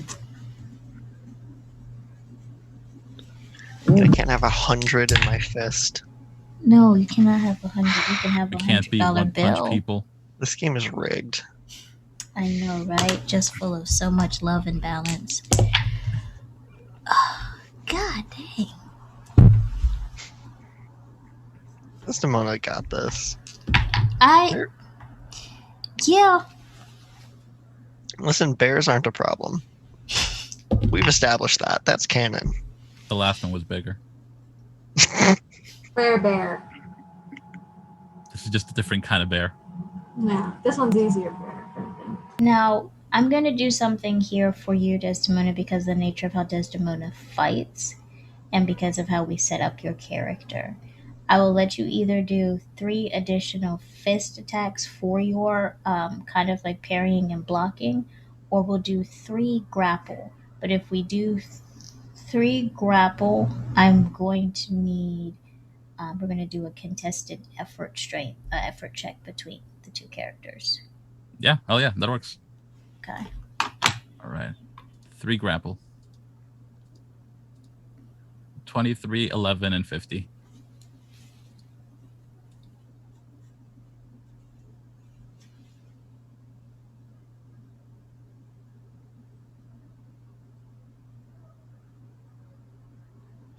Okay, so give me. What is this person's target?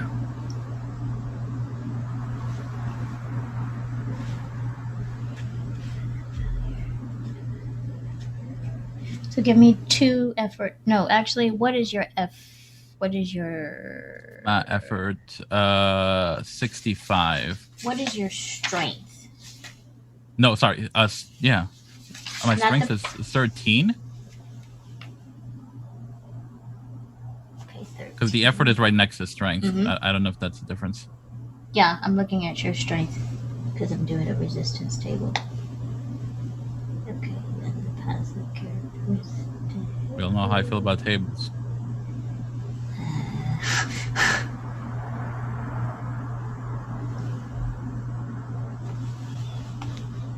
Math is fun. Okay, they have 12. God dang it. So 12. Oh, I love where your head is right now because it looks like you have your antlers made of actual deer. Okay. And so in order to do that, you need a 55. Okay. So in this first round, Roddy, with no N, that's not Rodney, Roddy. Roddy attacks lumbering slower, and so you're able to land your hits pretty easily.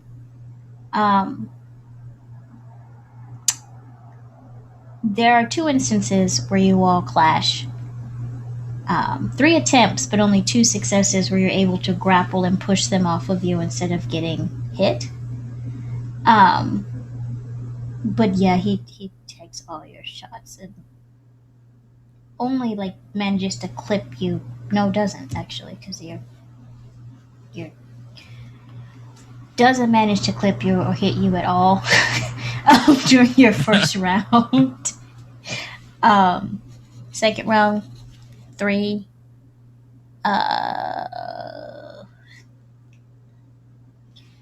3 fists, 3 grapple again.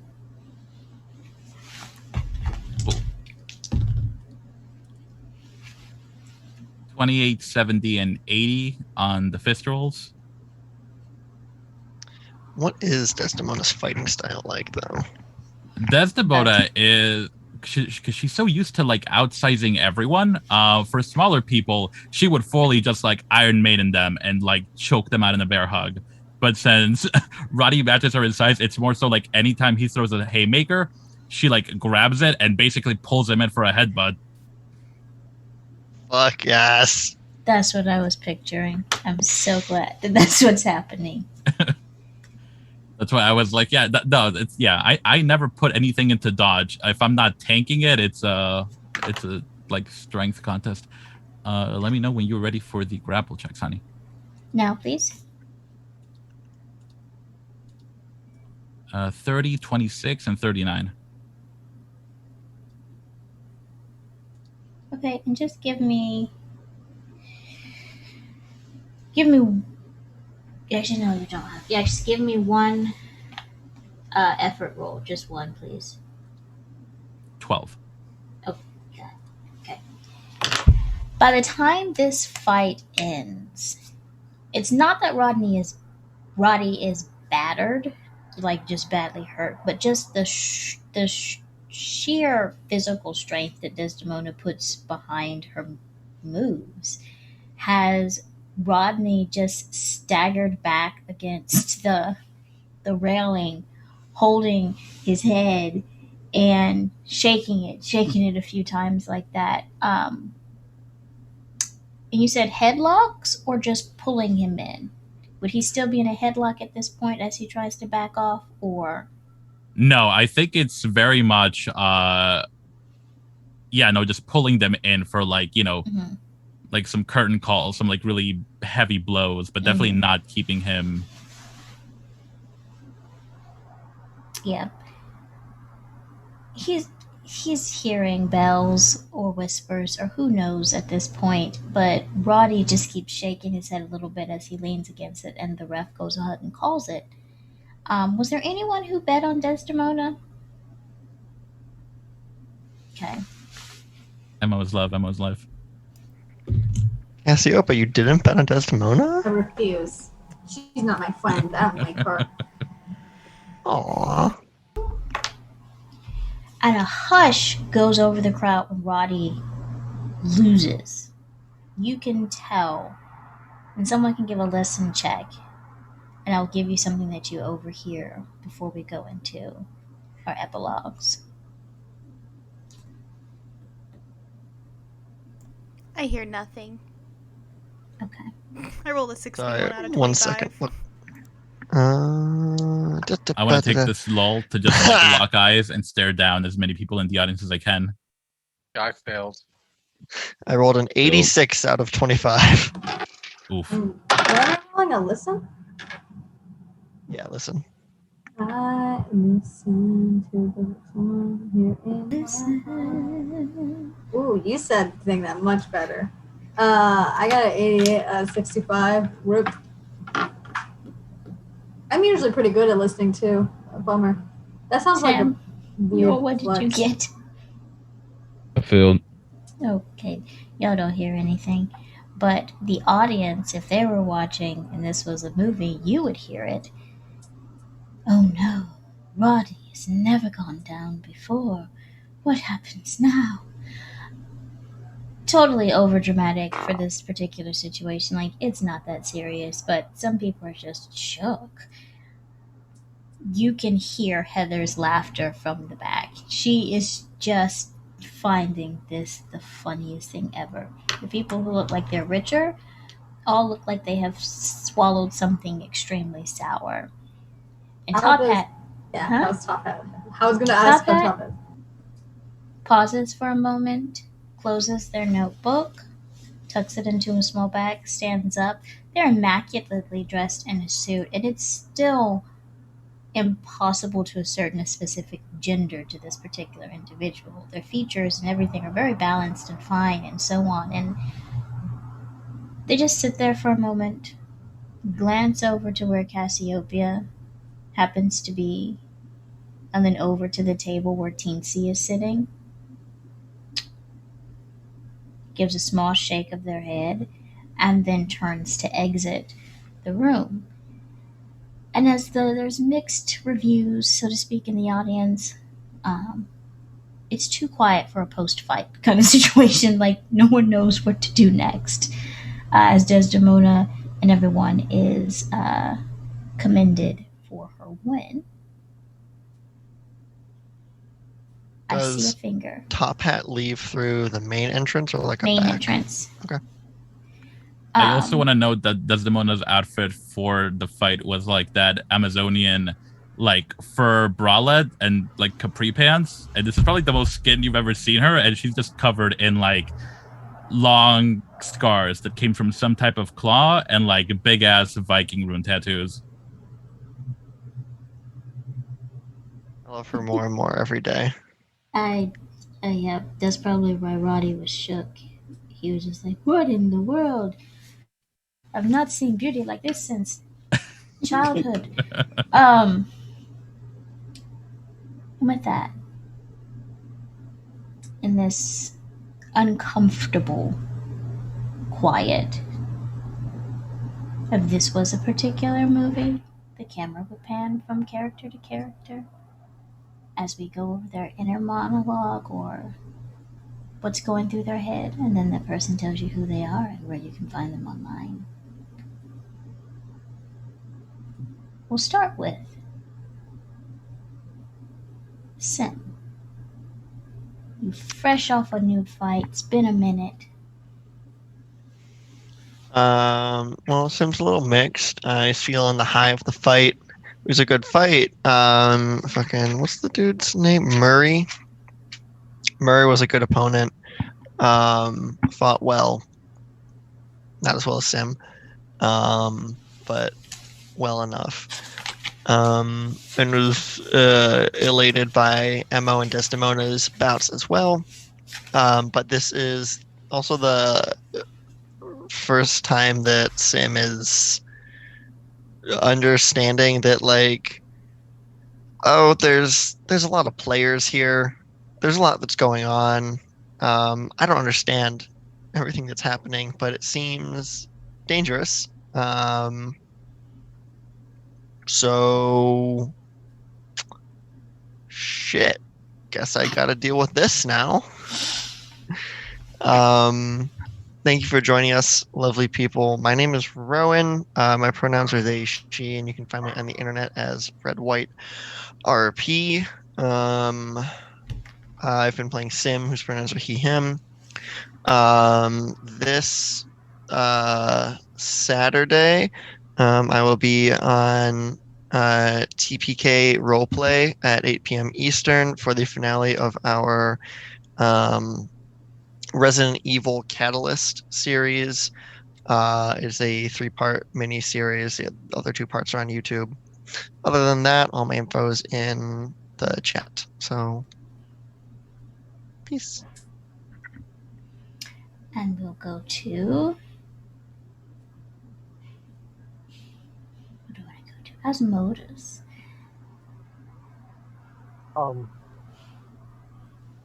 So as Modus started the fight, still stuck on thinking about the constellation and the extra stars. But I think as the fights went on, he started to notice that perhaps something was going on and was trying to pay a little bit of attention. He was very pleased to see Sim win because he has plans for the money that he won.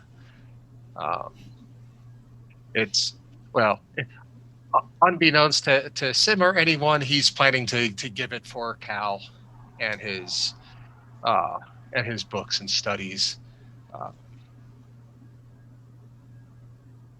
But he, yeah, by the end, he was starting to maybe try to pay attention to what was going on. My name's Paul. You can find me on the internet with the information given. And that's about it right now. Alrighty then. We'll go to the next scientist. Sam. Yeah, I think as fights are wrapping up, Sam is just keeping an eye on Cass, given how rowdy the crowd is getting. And I think he's looking down towards his pocket and whispers to himself, I hope you got all that. And to the seed in his pocket anyway. And so yeah, I'm Sphinx RL on Twitter. I mostly pop up in games when I'm not here. Just when I'm not lurking in people's streams. Alright.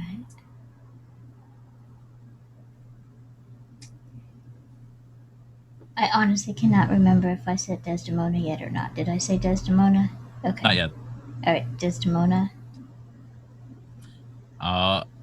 Desdemona is feeling fine, happy to have defended her position as the strongest there is, to quote the Incredible Hulk. I will definitely be sure to give Heather a lingering handshake and clap on the shoulder on my way out. And Desdemona doesn't fully grasp, I guess, the level of corruption, but she knows there's some bullshit going on and is wondering if she has the authority to beat these people into the ground, because she still hasn't really realized that, is she just sheriff of railroad stuff or the whole alley? For the railroads. What are alleys if not land roads enduring? I want that anime. Alrighty then. And who are you?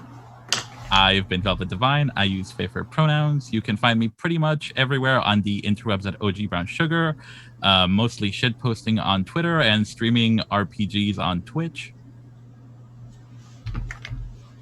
G'day. Now we go to last, but certainly not last, but I meant to say next to last, but certainly not least.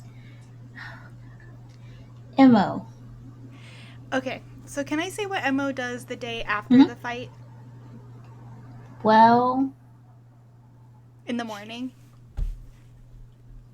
You can say what she would like to do Okay. if everything goes smoothly. Got it. Okay. So, taking some of her winnings, Emma would like to go to the local florist and buy like 12 dozen, or not 12 dozen, a dozen red roses. And she gets a little card and a little ribbon, and ties it together, and then sets it outside of Cassiopeia's room at the boarding house. Okay, but I love the idea that she accidentally buys 12 dozen. Sure, she's got enough money from her winnings because she definitely would have done doubles on Desdemona. Could you imagine though that she literally does it and Marty finds it first or Cal and they just embarrass the shit out of poor Cassiopeia? Oh, But so anyway, good. so that's what I'd like to do with some of her winnings is buy Cassiopeia flowers and leave them outside her room in the boarding house. But coming back, that would be a flash forward. Coming back to what has transpired tonight. What is going through Emma's brain? So Emma would have followed Heather to the back to like grab something cold to put on anything. Pulled out like the first aid supplies that she's gotten from the doctor and used some of her training to like patch up anyone who wants it. And then she's kind of like confused about why Heather let her win the fight, but doesn't think that now is the time to ask her. And so like she's gonna like stick a pin in that and talk to one of the smarter people about it first, and then maybe try to track Heather down a different time. Alrighty then, and who are you? And I'm Nikki. I use she, her pronouns. I am co-creator of the channel TRPG. You can find me as halfling_Nick NIK everywhere online. And tomorrow morning I'm playing Stardew Valley with the Simmerlake. And then on Tuesdays we have our Pasión de las Pasiones stream where we have an all Latinx cast. And we are raising funds for races, and we have 2 more episodes left. Alrighty then. And last, but certainly not least, the ring girl of Alstroemeria Alley's tea house. What is going through Cassiopeia's mind? She probably is thinking about I think she's thinking about like I gotta figure out who the fuck can read this because I don't know what this card says. And B, how do I tail or figure out who this top hat person, because I think they hold the key to what the fuck's going on. She's suddenly very worried that this is going to have long-term effects on the group, especially Sim, Mo, and Desdemona. So probably those things. And then, hi, I'm Bella. You can find me on the internet as Boondoggles. I will be taking a break, so just follow me if you like, but you're not gonna get any content. I'm here, and when I'm not here on Saturday, I am on Wednesday at Fey Realm doing the Unchrome, which is a Monster Hearts 2 campaign where I play Cerebus. How is it? Cerebus? How do you pronounce it? The Cerberus, the Hound from Hell. Sorry, I keep reading it like Kerberos, and that's not it. Anyways, is she a cop? I didn't mean to make her a cop, but God, I'm getting stressed every day that I might have made her a cop. Anyways, real sorry about that. Yep, that's me. I'm really excited to keep playing. I'm really excited to see. I've always heard about people like having like fights that are like orchestrated, and I am worried that this is more corruption part 2. So I'm excited to see Brent and what he has to say about it, because he has more experience about the alley and what that could go on there. So yeah, thanks for watching, everyone. And I know we ran a little bit over today, but that's fine because it was amazing to watch. Everyone, I'm Honey. I've been your storyteller for the evening. Um, I'm Honey, aka Honey and Dice. You can find me on Twitter at Honey and Dice. You can find me on Instagram at Honey and Dice. There's just nothing there on the Instagram. I just didn't want anyone to take the name. Um, as always, I want to leave everyone for whenever they watch that tonight, tomorrow, in the future, on a Twitch bot or on YouTube, to remember to love your you. And if that's hard today for whatever reason, know that it's okay. Because it's okay to be okay, and it's okay to not be okay. Surround yourself with people who celebrate your successes and support you through your challenges. If they're not there when the going gets tough, they were never there to start with. But I want to be there for you. So remember that I love you and that my world is a better place simply because you exist in it. Have a wonderful rest of your evening, day, morning, whenever it is when you watch this. And hopefully, we'll see you again next week. Bye bye.